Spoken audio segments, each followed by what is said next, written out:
Hi everyone, it's Erin and Rudy. It's St. Patrick's Day, Saturday, March the 17th, 2018.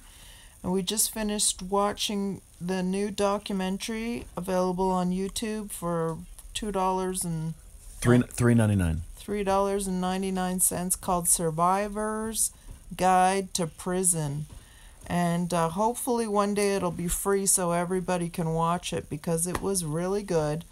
It had lots of chapters. It covered many different areas of the prison industrial complex. It had a lot of big names speaking out on this atrocity.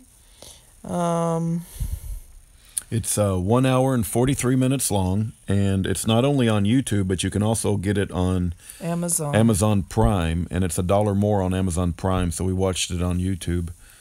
As Aaron said, I thought it was really, really, really good. The first 1 hour and 30 minutes. At about 1 hour and 30 minutes, I think it went south a little bit. It never introduces the Bible or any biblical solutions to how to fix the problems.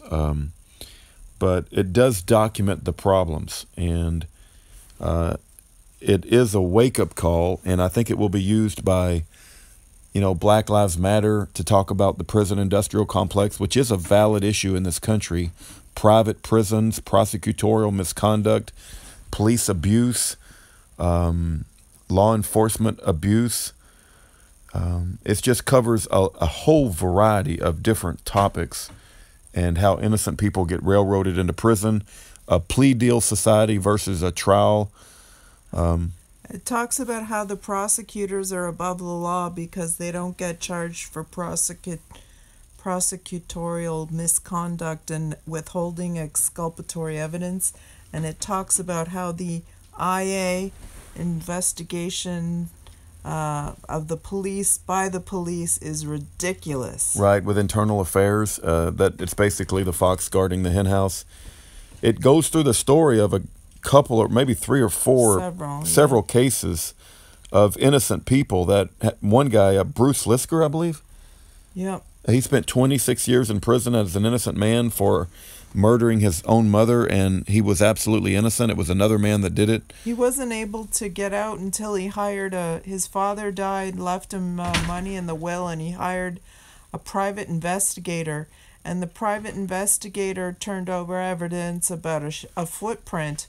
And then he had an LAPD officer who was, I guess you would say, kind of like a whistleblower, and he came forward, and he looked like he might have been an honest police officer.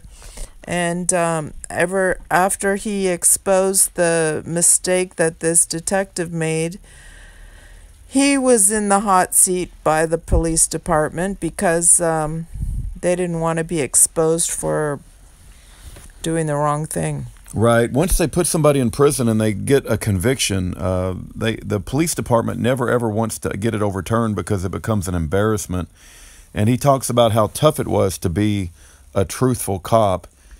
And some of these investigators that work for the police force, they don't even have to have a college education, and they can make incredibly bad decisions that ruin people's lives.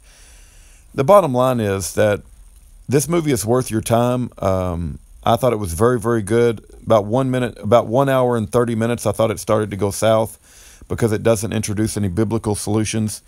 But I do think it's good at documenting the problems in our country with our justice system and with our law enforcement and our prison industrial complex. I highly recommend you watch it, and it's very powerful. And if you want to bridge the gap in this country, which is getting wider and wider between liberals and so-called conservatives or Republicans and Democrats, this is the perfect place to start. Yeah, exactly. I'm not a fan of Van Jones, but he was prominently contributing to this particular movie. Also, it talks about how racism is taught within the prisons, that if you're not a racist when you go in the prisons, you will be a racist when you come out.